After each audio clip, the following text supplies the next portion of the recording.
मंडळी नमस्कार. पासवर्ड आनंदाचा या कार्यक्रमामध्ये जीवन सुखी करण्यासाठी, जीवन समृद्ध करण्यासाठी, आपल्या जीवनामध्ये आनंद निर्माण करण्यासाठी आणि नुसत्या आपल्याच जीवनात नाही तर आपल्या आजूबाजूच्या येणाऱ्या सगळ्या लोकांच्या जीवनामध्ये आनंद निर्माण करण्यासाठी पासवर्ड आपण शोधतोय. पु ल देशपांडे एका ठिकाणी म्हणाले होते, जन्म आणि मृत्यू या दोन टोकामध्ये पकडून नियतीनं चालवलेली आपल्या साऱ्यांची फसवणूक एकदा लक्षात आली की मग आपुलकीनं जवळ येणाऱ्या सगळ्या माणसांची हसवणूक करणं या पलीकडे बाकी आयुष्यात काय करायचं असतं. पुलंच्या वाक्याची आठवण यासाठी करून दिली की त्यांचा म्हणण्याचाच अर्थ असा होता की हसवणूक करायची म्हणजेच स्वतःच्या जीवनात आनंद निर्माण करायचा आणि दुसऱ्याच्याही जीवनात आनंद निर्माण करायचा. तर हे आनंद निर्माण करण्याचे पासवर्ड आपण पासवर्ड आनंदाच्या या कार्यक्रमातून शोधतोय. आज मी तुम्हाला असाच एक पासवर्ड सांगणार आहे आणि मला असं वाटतं की तो पासवर्ड आपण वापरला किंवा जी जी माणसं वापरतात ती जीवनात यशस्वी तर होतातच, पण स्वतःचं जीवन आनंदी करून इतरांचंही आनंदी करतात. तो पासवर्ड नीट ऐका. तो पासवर्ड आहे गोड शब्द. जिभेला हाड नसतं असं म्हणतात, पण दुसऱ्याची हाडं खिळखिळी करण्याची किंवा कदाचित स्वतःची हाडं खिळखिळी करून घेण्याची ताकदही याच जिभेमध्ये असते असं म्हटलं जातं. एक विनोद आहे त्याच्यावर की एकदा आपल्या तोंडातले जे 32 दात आहेत ते जिभेला म्हटले, जास्त वळवळ करू नको, आम्ही दोघांनी मिळून तुला जर चावलं तर मग बघ कशा वेदना होती. तेव्हा जीभ म्हणते, तुम्ही दोघा मिळून तुम्ही 32चे 32 जे काही कराल त्यापेक्षा मी थोडी जरी इकडची तिकडे झाली आणि एखादा चुकीचा शब्द गेला तर 32च्या 32 दात घशात जातील. सांगण्याचा उद्देश काय? कटू शब्द असे प्रसंग आणतात, पण तेच गोड शब्द वापरले. कसं असतं, आनंदाची अशी साखळी असते. जेव्हा तुम्ही एखाद्या माणसाला गोड शब्द वापरता, कोणताही गोड शब्द, तो माणूस प्रसन्न होतो आणि तुमचा गोड शब्द ऐकल्यानंतर तो ज्या ठिकाणी कुठे कामाला जातो किंवा जिथे कुठे जातो तिथे सुद्धा तो साखळीनंच त्या आनंदी वातावरणाचं प्रसारण करत असतो, कारण तुमच्या गोड शब्दामुळे तो सुखावलेला असतो. म्हणजे अशी कल्पना करा, एखाद्याला तुम्ही म्हटलात, म्हणजे एखादा खरं म्हटलं पाहिजे, खोटं नाही. एखादा समजा एखाद्यानं शर्ट घातला आणि त्याला खरंच तो खूप छान दिसत असेल आणि तुम्ही त्याला म्हटलं की वाह काय शर्ट आहे, छान आहे शर्ट. 2 तास शर्टच्या दुकानात उभं राहून मोठ्या हिकमतीनं जो शर्ट निवडला त्याचं कोणीतरी कौतुक केलं, याचा त्याला इतका आनंद होईल की या तुमच्या 2 गोड शब्दाच्या आनंदाच्या पासवर्डनं त्याला असं त्या दिवसापुरता का होईना राजा झाल्यासारखं वाटेल. आपली मेहनत फुकट नाही गेली अशी वाटेल आणि तुमच्यापासून ते तुमच्या आनंदाचा पासवर्ड ऐकल्यानंतर तो जिथे जिथे जाईल तिथे तिथे एक तर त्याला आपण शर्ट छान घातलाय, आपलं कौतुक केलंय म्हणून त्याचं मन प्रसन्न आहे आणि त्याच्यानंतर तो जिथे जिथे कुठे जाईल तिथे तिथे मी तुम्हाला विश्वासानं सांगतो तो आनंदच प्रसारित करत जाईल. उलट एखादा त्याला कुणी जर वाईट शब्द बोलला, एरवी जर वाईट शब्द बोलला असता तर हा भांडायला उठला असता, पण तो मनात त्याच्या शर्टचं कौतुक केल्यामुळे इतका आनंदी आहे की त्याला जर एखादा कोणी वाईट बोलला तरी तो त्याच्याकडे दुर्लक्ष करेल आणि त्याच्यासाठी काहीतरी चांगलं बोलेल. इतकी किमया या 2 गोड शब्दांच्या आनंदाच्या पासवर्डमध्ये आहे. म्हणून तर शब्द इतके महत्वाचे आहेत की जगद्गुरु संत तुकाराम महाराज सुद्धा म्हणतात, आम्हा घरी धन शब्दांचीच रत्ने, शब्दांचीच शस्त्रे यत्न करू, शब्दची अमुच्या जीवाचे जीवन, शब्दे वाटू धन जन लोक. गोड शब्द हेच आमच्या घरचं धन आहे, जे धन कुणी पळवून नेऊ शकत नाही, ज्या धनानं विश्वामध्ये आनंद निर्माण करता येऊ शकतो असे गोड शब्द आहे. एखाद्या आजारी माणसाला भेटायला गेल्यानंतर त्याच्या पुढे नकारात्मक काही बोलण्यापेक्षा, इथं आपल्याकडे खूप लोकांना सवय असते, आजारी माणसाला भेटायला जातात आणि त्याला जो कुठला आजार झालाय त्या आजारानं पाठीमागच्या काही काळामध्ये माणसं कशी मृत्युमुखी पडली होती, त्या आजारात किती हालापेष्टा सहन कराव्या लागल्या होत्या, असंही काही उघडणारी माणसं असतात. काही माणसं मात्र गोड शब्द वापरणारी असतात.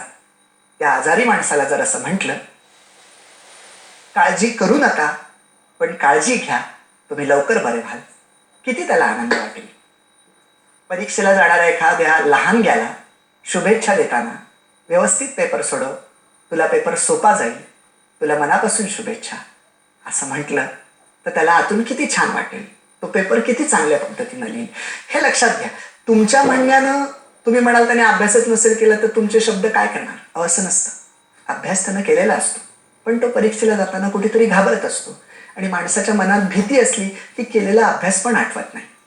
पण जेव्हा आपण त्याचं कौतुक करतो, त्याला शुभेच्छा देतो, गोड शब्द वापरतो, तुला पेपर सोपा जाईल असं म्हणतो, तेव्हा ते छान आपल्या मुखातनं निघालेले शब्द त्याची उमेद वाढवतात, त्याची भीती कमी करतात आणि मग त्यानं जे जे वाचलंय ते त्याला आठवतं.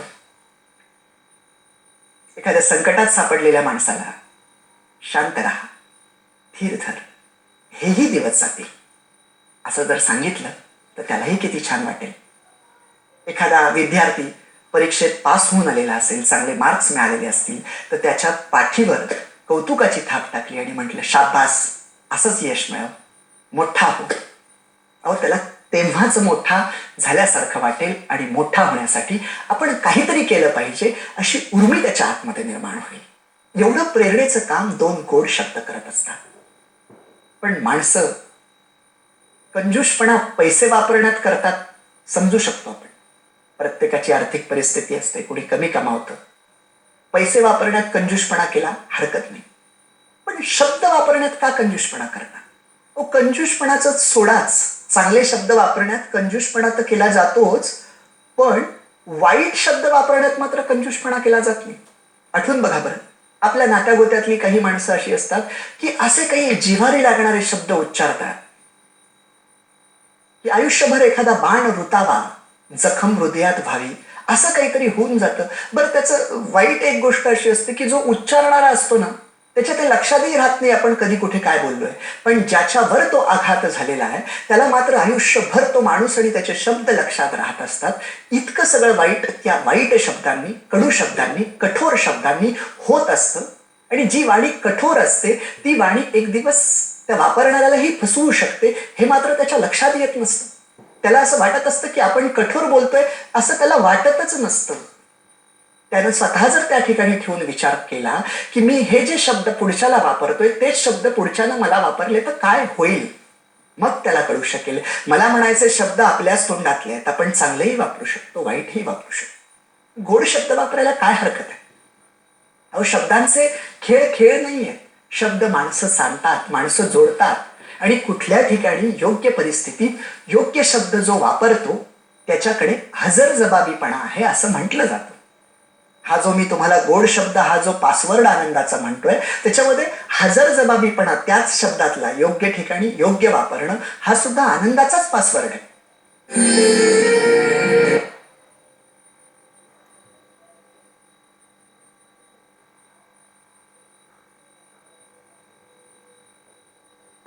शनिवारी रात्री 9, रविवारी सकाळी 8 वाजता.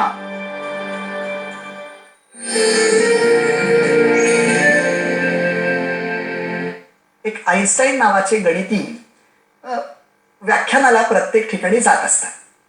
बरं, प्रत्येक गावामध्ये जाताना त्यांची अवस्था अशी असायची की त्यांची गाडीचा ड्रायव्हर ते व्याख्यानाच्या ठिकाणी जायचे, व्याख्यान करायचे, परत पुढचं गाव. एक दिवस त्यांचा ड्रायव्हर त्यांना म्हणतो, का हो आईन्स्टाईन साहेब, मी इतके दिवस तुमच्या बरोबर व्याख्यानाला आलो, प्रत्येक ठिकाणी तुमचं तेच व्याख्यान असतं.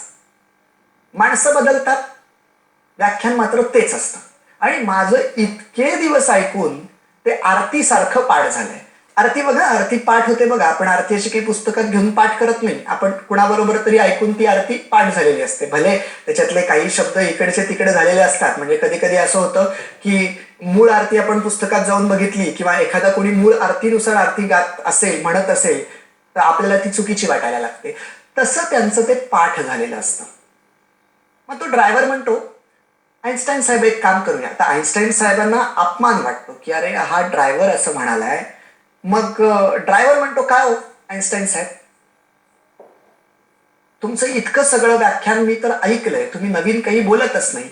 आईन्स्टाईन साहेबांना अपमान वाटतो. आईन्स्टाईन साहेब म्हणतात की मग आता पुढच्या गावामध्ये तुझं पाठ झालंय व्याख्यान, तर दाखव की करून.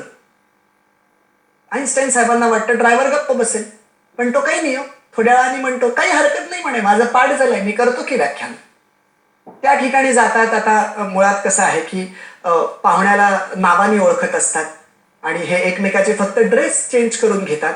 ड्रायव्हरचा ड्रेस आईन्स्टाईन घालतात, आईन्स्टाईनचा चांगला ड्रेस ड्रायव्हर घालतो. दोघंही उतरतात. उतरल्याबरोबर त्याचा चांगला पोशाख आहे तोच पाहुणा असावा असे संयोजक कल्पना करतात. उस डोंगा परी रसन हे डोंगा कारे भुललासी वरली या रंगा, असं जरी संतांनी म्हटलं असलं तरी सुद्धा अजूनही आम्ही वरलिया रंगालाच भुलतो. आणि त्या खोट्या आईन्स्टाईनला म्हणजे ड्रायव्हरला व्यासपीठावर नेतात. त्याचं आता व्याख्यान सुरू होणार असतं. हा जो ड्रायव्हर आहे तो जो म्हणजे ड्रायव्हरच्या वेशातला खरा आईन्स्टाईन जो आहे तो असं कोपऱ्यात व्याख्यान ऐकण्यासाठी बसलेला असतो. त्याला तिकडे टेन्शन आलेलं असतं की आता हा कसं व्याख्यान करणार. पण काही नाही हो, प्रत्येक शब्द नि शब्द हातवाऱ्यांसहित, म्हणजे खऱ्या आईन्स्टाईनला बोलताना जर असं डोक्यात झालं म्हणून त्यानं असं केलं असेल, तर हा खोटा आईन्स्टाईन पण त्या हातवाऱ्यासहित अख्खं व्याख्यान करतो आणि एकदम उत्तम व्याख्यान होतं. तिकडे जो खरा आईन्स्टाईन असतो ड्रायव्हरच्या वेशातला, त्याला बरं वाटतं चला सुटलो.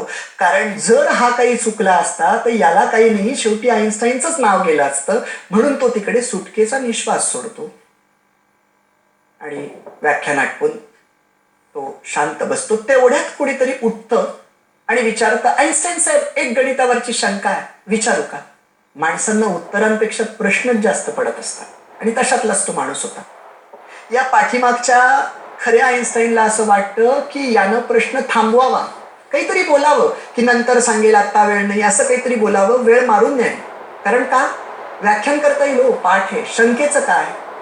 म्हणजे कुठलीही शंका विचारतात आणि उत्तर काय देणार. बरं याला माहिती आहे की हा काही गणिताचा तज्ज्ञ नाहीये, हा काय उत्तर सांगणार. पण तो काय करतो माहितीये, तो ड्रायव्हर असा व्यासपीठावर येतो आणि म्हणतो जरा थांबा आणि बोलतो लक्षात घ्या, तुम्ही एकटेच नाही, ज्याला कुणाला गणिताची शंका आहे त्यांना बिनधास्त विचारा. त्या खऱ्या आईन्स्टाईनला घाम फुटलेला असतो की आता हा काय घोळ घालणार. तो मगाचचा उठलेला माणूस उभा राहतो आणि गणिताची एक शंका विचारतो. खऱ्या आईन्स्टाईनला कळतं की हा प्रश्न इतका अवघड आहे की हा उत्तर देऊच शकत नाही. आता काय होणार. आता बघा शब्द आणि हजरजबाबीपणा कसा आनंद निर्माण करू शकतात. काही नाही, प्रश्न ऐकल्यानंतर तो आईन्स्टाईन म्हणजे ड्रायव्हर असा येतो, त्या माणसाकडे एकदा पाहतो आणि म्हणतो तुमचा प्रश्न इतका साधा आहे की त्याचं उत्तर माझा कोपऱ्यात बसलेला ड्रायव्हर सुद्धा देईल. ये रे इकडे. त्याला व्यासपीठावर आणतो, तिथं उभं करतो आणि सांगतो ज्याला कुणाला गणिताची शंका विचारायचे त्यानं बिनधास्त विचारा. ड्रायव्हरला माझ्या उत्तर देता येणार नाही ज्या प्रश्नांचं, त्याच प्रश्नांची उत्तरं फक्त मी देणार आहे. लोक प्रश्न विचारतात, हा उत्तर सांगतो, कार्यक्रम संपतो, लोकांची जाताना चर्चा, अरे आईन्स्टाईनचा ड्रायव्हर इतका हुशार आहे तर आईन्स्टाईन किती हुशार असेल. मंडळी हे उदाहरण अशासाठी सांगितलं मी की शब्दांचा योग्य ठिकाणी योग्य वापर याला म्हणतात हजरजबाबीपणा. आता त्या ड्रायव्हरला प्रश्नाचं उत्तर माहिती नव्हतं, पण त्यानं जे दाखवलंय तो आहे हजरजबाबीपणा. हा हजरजबाबीपणा ज्याच्याकडे असेल तो वातावरणामध्ये चांगल्या गोष्टी निर्माण करू शकतो. वातावरणात जे काही वेगळं घडणार असेल, संघर्षात्मक घडणार असेल ते कमी करू शकतो. मग तो एखादा अधिकारी असेल चांगला की जिथे माणसांशी संबंध येतो आणि अशा ठिकाणी आपल्याला माहिती आहे की समूह जो असतो तो कधी कधी असा उद्वेग निर्माण करतो, पण त्याची चिंगारी कुठेतरी त्या अधिकाऱ्यामध्ये असते की त्याला तो संपूर्ण समूह हाताळता आलेला नसतो. आणि एखादा असा संघर्ष पेटण्याच्या अगोदर तो हजरजबाबीपणा जर त्याच्याकडे असेल, त्याच्याकडे गोड शब्द असतील, तर तो अधिकारी संपूर्ण समूहाला व्यवस्थित थांबवू शकतो आणि समाजात होणाऱ्या घातक कृती बंद होऊ शकतात, आनंद निर्माण होऊ शकतो. हाच आनंदाचा पासवर्ड आहे.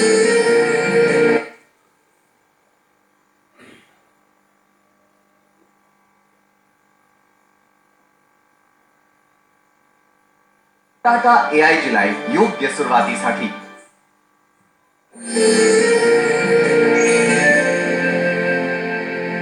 माझं म्हणणं असं आहे, योग्य पद्धतीनं योग्य शब्द, गोड शब्द पाहिजे त्यावेळेस तुम्ही जर वापरत असाल आणि असा आनंदाचा पासवर्ड तुम्ही वापरावा.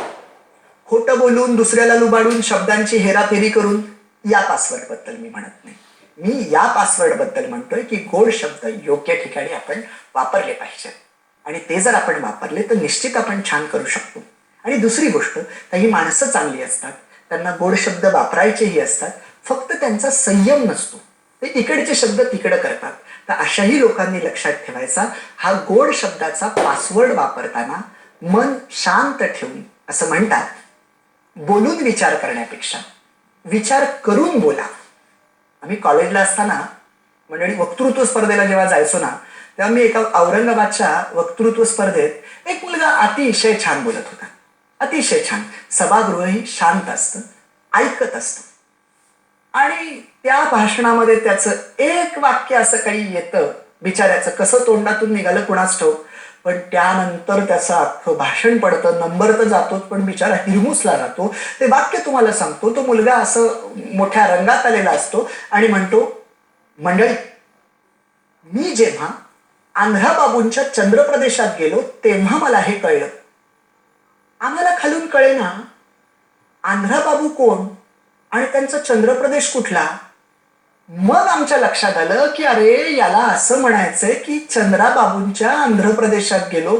फक्त शब्दांचा काहीतरी घोळ झाला होता, पण त्या घोळामुळे पुढच्या पब्लिकला हसवणं आणि थांबणं काही शक्य नाही झालं आणि हाही काही टिकला नाही. मला असं सांगायचंय, जे गोड शब्द वापराल, जे चांगले शब्द वापराल, ते संयमानं, सुव्यवस्थितपणे, आजूबाजूची परिस्थिती पाहून, कारण अति गोड खाल्लं तर त्याचं डायबेटीस होत असतं.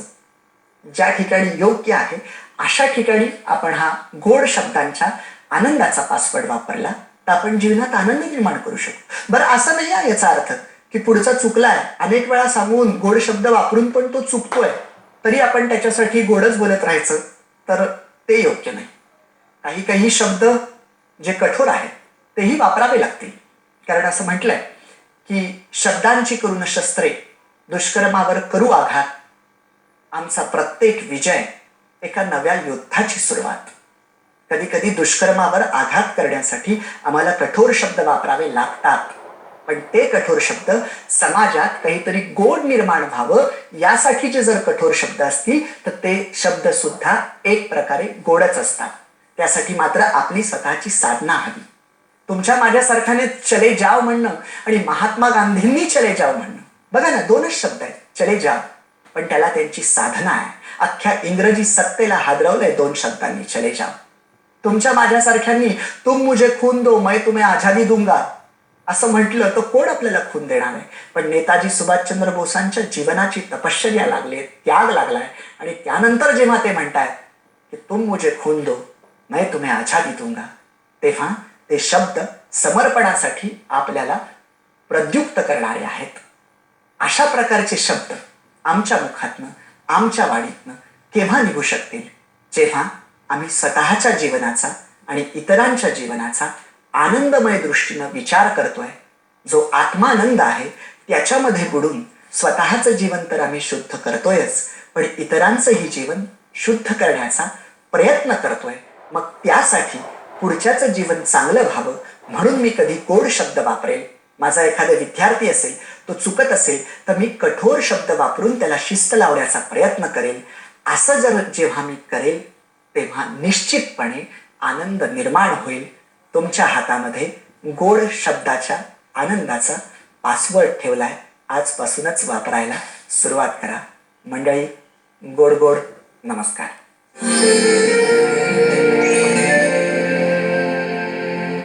श्रीमंतांची